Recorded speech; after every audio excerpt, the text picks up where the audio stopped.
إذا جاء نصر الله والفتح ورأيت الناس يدخلون في دين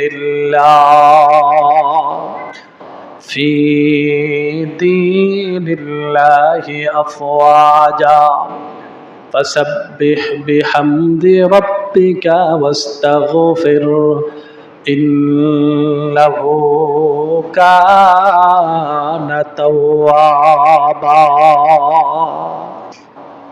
رب العالمين বলেন إذا جاء نصر الله والفتح যখন আল্লাহ তাআলার পক্ষ থেকে বিজয় এসে গেছে অবশ্যই আল্লাহ তাআলার পক্ষ থেকে বিজয় এসে গেছে। এই আয়াতের শুরুতে আল্লাহ তাআলা ইদা শব্দ উল্লেখ করে দিয়েছে। ইদা এই সমস্ত শব্দ ইদা দেখা এই ইদা শব্দটা দুইটি অর্থের জন্য ব্যবহৃত করা হয়। এক নম্বর অর্থ হলো শর্তের জন্য ইদা তাযহাবু আযহাবু তুমি গেলে আমি যাইব, ইদা তাকুল আকুল তুমি খেলে আমি খাইব। আর একটা ইদা শব্দের অর্থ হলো অবশ্যই কাদের অর্থ ব্যবহার করা হয়। আর এই জায়গার মাঝে কাদের অর্থ ব্যবহার করে আল্লাহ তাআলা বলতেছেন ইদা জাআ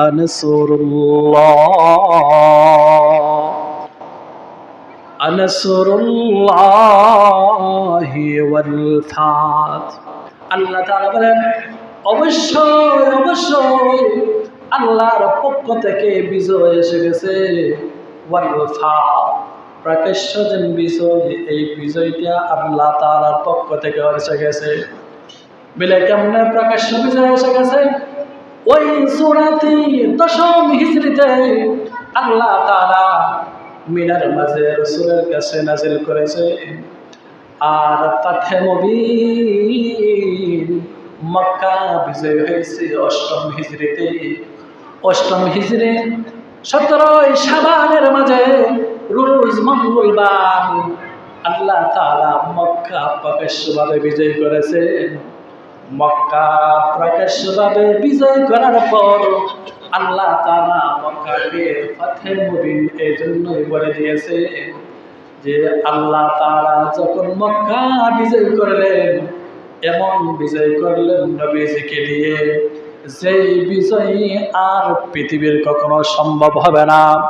এমন একটা দিন বিজয় করেছেন যেই দিনকে প্রকাশ্য মুবিন বলা হয়েছে, যেই দিন সর্বশ্রেষ্ঠ দিন, যেই দিনের উপর আর কোনো দিন নয়, আর কোনো ধর্ম নাই। প্রকাশ্য ওই দিন আল্লাহ তাআলা রাসূলের মাধ্যমে বিজয় করে দিয়েছেন। কেমন বিজয় করে দিয়েছেন? মক্কার লোকেরা রাসূলের প্রতি আগে ঈমান আনয়ন করেন না, ঈমান আনে না। রাসূল দাওয়াত দেয়, ঈমান আনয়ন করেন না। কিন্তু মক্কার লোকেরা যেই মাত্র দেখলো যে মক্কাবাসীর কাছে রাসূল বিজয় গ্রহণ করেছে, তখন তারা সাথে সাথে ঈমান আনতে লাগলো। বিশ্বের আনাচে কানাচে যত বেঈমান ছিল সবাই ঈমান আনতে লাগলো। কারণ তারা ভাবলো যে মহান আল্লাহ তাআলা এই যে কাবা ঘর বাইতুল্লাহ এই ঘরকে ধ্বংস করার জন্য আব্রাহাম লিঙ্ক আসছিল। আল্লাহ তাআলা কুদরতি মাধ্যমে আবাবিল পাখি দ্বারা ওই ঘরকে হেফাজত করেছে। আর ওই ঘরের দায়িত্ব আল্লাহ তাআলা রক্ষার জন্য নবীকে দিয়েছে। এটি প্রমাণ হয় যে নবী মুহাম্মদুর রাসূলুল্লাহ সত্য নবী। আর সত্য নবীকে যেহেতু আল্লাহ তাআলা বিজয় দান করেছেন, ইসলাম হলো বিজয়ী ধর্ম। ইসলাম বিজয়ী ধর্ম। যা নাসরুল্লাহি ওয়াল ফাত, আল্লাহ তাআলার পক্ষ থেকে যখন ফাতহ আসবে, বিজয় আসবে। হ্যাঁ মুমিন, আল্লাহ তাআলার পক্ষ থেকে কখন বিজয় আসবে? কখন বিজয় আসবে? যখন আপনি আমি দিনের প্রতি থাকব তখন বিজয় আসবে। এর আগে রাসূলুল্লাহ সাল্লাল্লাহু আলাইহি ওয়াসাল্লাম একটা নয়, দুইটা নয়, তিনটা নয়, সশরীরে 23টা যুদ্ধের মাঝে অংশগ্রহণ করেছেন। সাহাবায়ে কেরাম সহ যুদ্ধের মাঝে অংশগ্রহণ করেছেন। দিনের জন্য নবীজি রক্ত রঞ্জিত হয়েছেন, দাঁত মুবারক শহীদ করেছেন। দিনের জন্য অনেক কষ্ট করেছেন। কষ্ট করার পরে আল্লাহ তাআলা রাসূলকে প্রকাশ্য বিজয় হিসাবে ঘোষণা করে দান করে দিলেন। এতে বোঝা যায় মক্কা যে বিজয় হয়েছে, এটা প্রকাশ্য একটা বড় বিজয় আল্লাহ তাআলা বলে ঘোষণা করে দিয়েছে। আজকে দেখেন ফিলিস্তিন একাধারে 70 থেকে 80 বছর পর্যন্ত আপনি যুদ্ধ চলতেছে, কিন্তু স্বাধীন হতে পারে না। বাংলাদেশ স্বাধীন হয়েছে, 2বার স্বাধীন হয়েছে। একটা হলো 24-এর স্বাধীন, আর একটা হলো 9 মাস যুদ্ধ করে স্বাধীন। এটা দেন স্বাধীন, এটা হলো প্রকাশ্য বিজয়ের স্বাধীন। আর এই স্বাধীন ততক্ষণে থাকবে যতক্ষণ পর্যন্ত আমরা ঈমানের সাথে সম্পর্ক রাখবো, দ্বীনের সাথে যতক্ষণ পর্যন্ত সম্পর্ক রাখবো, ততক্ষণ পর্যন্ত এই স্বাধীনতা আমাদের মাঝে বহাল থাকবে। আর যদি বেঈমানি করি, নাফরমানি করি রে মুসলমান, তাহলে এই স্বাধীনতার বিনিময়ে আল্লাহ তাআলা জালেম আমাদের প্রতি অর্পিত করে দেবে। যেই জালেম আমাদেরকে তার জুলমের দ্বারা হত্যা করে দিবে। এজন্য যেই বিষয়টা বলতে চাই, আজকে দেশের মাঝে এমন এক পরিস্থিতি, নিজেকে মুসলমান বলে দাবি করি, কিন্তু মুসলমান যদি আমি দাবি করি, আপনি আমার অন্তরে শরিয়া বিধান এটা অন্তরের মাঝে থাকতে হবে। কোরআনের বিধান, হাদিসের বিধান অন্তরের মাঝে লালিত পালিত হতে হবে। আপনি আমার অন্তরের মাঝে যদি কোরআনের বিধান, হাদিসের বিধান যদি লালিত পালিত না হয়, তাহলে আমি মুসলমান নয়, বেঈমান। নামাজ পড়লে কোনো লাভ হবে না। কোরআনের আইন যদি বাস্তবায়ন আপনার অন্তরে না থাকে, এই সকল যদি আপনার অন্তরের মাঝে না থাকে, তাহলে আপনার তো মুসলমান নয়, প্রকাশ্যে আপনি মুসলমান নয়। কারণ আপনার কোরআনকে তো অস্বীকার করতেছেন, হাদিসকে অস্বীকার করতেছেন। যদি কোরআনকে কেউ অস্বীকার করে, হাদিসকে যদি কেউ অস্বীকার করে, বলেন তো দেখি তারা মুসলমান বলা যাবে? কথা বলেন। কোরআনের আইন, কোরআন আল্লাহ তাআলার বিধান, ওই বিধান আপনি মুসলমান হিসাবে সর্বপ্রথম গ্রহণ করতে হবে। নিজেকে যদি মুসলিম দাবি করি, তাহলে কোরআনের আইন মাথা নত করে মেনে নিতে হবে। রাসূলের হাদিসগুলো, সুন্নতগুলো মাথা নত করে মেনে নিতে হবে। কিন্তু নিজেকে মুসলমান দাবি করলাম, কিন্তু কোরআনের আইন মানি না, কোরআন মানি না, এটা তো ইমানদার নয়, এটা মুনাফিকের আলামত। আমি যতই নামাজ পড়ি, যতই রুকু করি, যতই সিজদা করি, মরার পর দেখবেন আমার নাম মুরতাদের কাতার মাঝে উঠে যাবে। কারণ কোরআনকে মানি না, কোরআন আইন মানি না, গ্রহণ করি না। কোরআনের একটা বিধান যদি আমি লঙ্ঘন করি, অস্বীকার করি, একটা আছে পালন করি না, অপরাধ পুরা হবে। আরেকটা আছে আমি মানি না। আল্লাহ তাআলার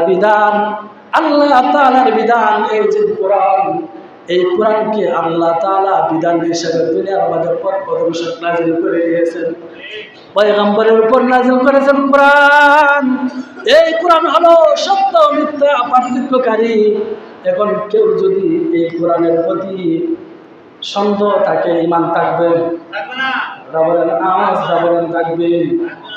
আমি এমন দল করলাম যেই দল কোরআনের কথা মানে না, যেই দল ইসলামের কথা মানে না, কোরআন শুনতে পারে না, দ্বীনি কথা শুনতে পারে না, ওই দলকে যদি আমি গ্রহণ করি, তাহলে বলেন তো দেখি আমার কি অবস্থা হবে? এজন্য দুনিয়ার মাঝে এমন ভাবে চলতে হবে, যেইভাবে চললে আমার জন্য ঈমান ঠিক থাকে, আমার জন্য ঈমান রক্ষা থাকে। আর না হয় ওই দলের কারণে কিয়ামতের দিন ওই দল আপনাকে জাহান্নামে নিয়ে যাবে। এজন্য আল্লাহ তাআলা বলেন, ইযা জাআ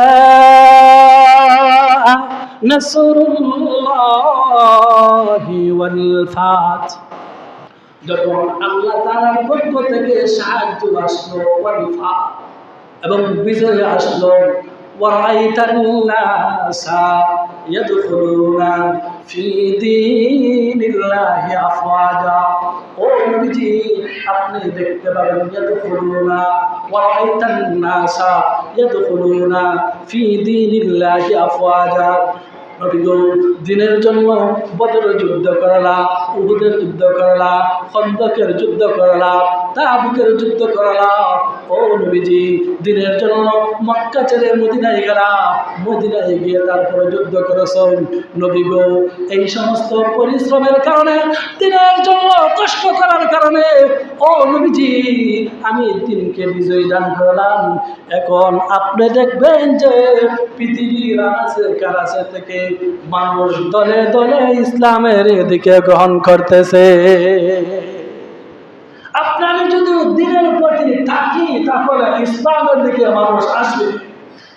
ইয়া রাসূলুল্লাহ সাল্লাল্লাহু আলাইহি ওয়াসাল্লাম আপনাকে বিজয় দান করলাম।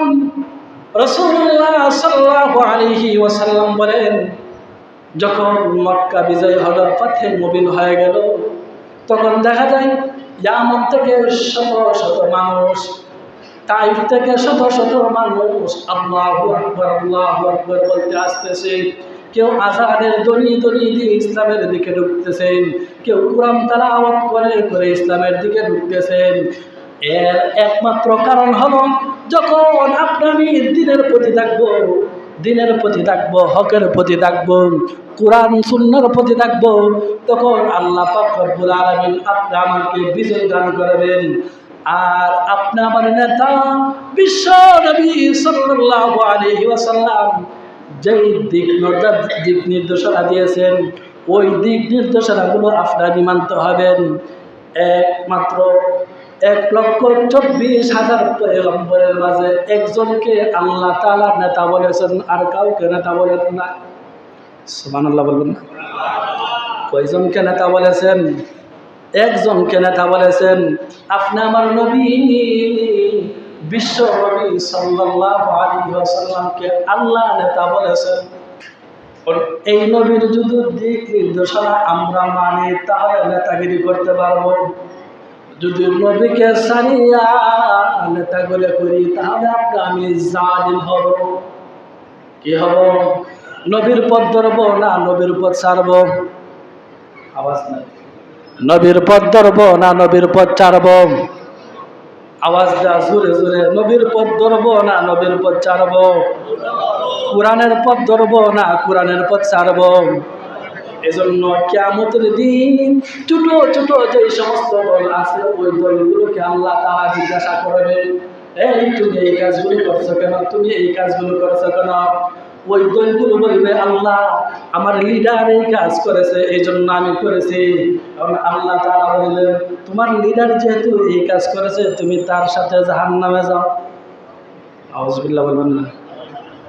কারণ দেখা যায় লিডার এমন কাজ করে, কথায় কথায় কোরআনের বিরোধিতা কথা বলেন, কথায় কথায় কোরআন সুন্নাহ বিরোধী বলে, কথায় কথায় ইসলাম বিরোধী কথা বলে, কথায় কথায় হাদিসের বিরোধী করে, কথায় কথায় দেখা যায় দ্বীনি বিরোধী কাজ করে। যেই লিডার, যেই নেতা কোরআনের বিরোধিতা করে, যেই নেতা হাদিসের বিরোধিতা করে, যেই লিডার ইসলামের বিরোধিতা করে, তাকে লিডার মানা যাবে? জোরে বলেন, মানা যাবে? লিডার মানা যাবে? তাকে যদি মানেন তাহলে বুঝে রাখেন, আগেই বলেছি, মনে মনে প্রত্যেকটা মুমিন যে আছে, প্রত্যেকটা মুমিন তার স্বপ্নে থাকতে হবে কোরআনের আইন বাস্তবায়ন করা। সে যদি ইমানদার হয় সোজা কথা, কাফের হলে কোনো কথা নাই, কাফের হলে তার সাথে কোনো আমার কথা নাই। কিন্তু সে যদি মুসলমান হয় তাহলে তার 1 নম্বর স্বপ্ন বাস্তবায়ন থাকতে হবে কোরআনের আইন বাস্তবায়ন করা, কোরআন অনুযায়ী শাসন করা। আর যদি এটা মনের মাঝে না থাকে তাহলে মুনাফিক, মুসলমান বলা যাবে না, বেঈমান মুনাফিক হয়ে যাবে, কাফের হয়ে যাবে, ডাইরেক্ট সে কাফের। পরিষ্কার সে কাফের। কেউ যদি তার সফরের মাঝে এই ধরনের লালন পালিত না হয় যে কোরআন আইন বাস্তবায়ন হোক, কোরআন অনুযায়ী সমাজ চলুক, দেশ চলুক, কোরআন অনুযায়ী রাষ্ট্র চলুক, সব কিছু চলুক, এটা যদি কারো সফরের মাঝে না থাকে তাহলে মুসলমান বলা যাবে না, কারণ সে তো কোরআন মানে না। কোরআন মানল, কোরআনকে অস্বীকার করলো, আর কোরআনকে যে অস্বীকার করে ডাইরেক্ট সে কাফের। সে 1000 বার কোটিবার যদি সেজদা করে, এই সেজদা কোনো কাজ হবে না। এই জন্য বলতেছি, বর্তমানে এই দেশের মাঝে এমন এক পরিস্থিতি, ব্যক্তিগতভাবে অনেকেই দেখা যায় ধর্মীয়, কিন্তু রাজনীতিভাবে অনেকেই দেখা যায় মুরতাদ। রাজনীতিভাবে অনেকেই মোরতাদ হয়ে যায়, কারণ লিডার এই কথা বলছে, এটা মানতেই হবে, হোক কোরআনের বিরোধী, হোক হাদিস বিরোধী, হোক ইসলাম বিরোধী।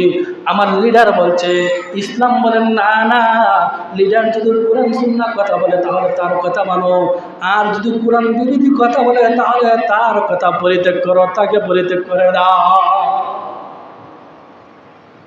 এজন্য আয়াত যখন নাযিল হয়, সূরা যখন নাযিল হয়,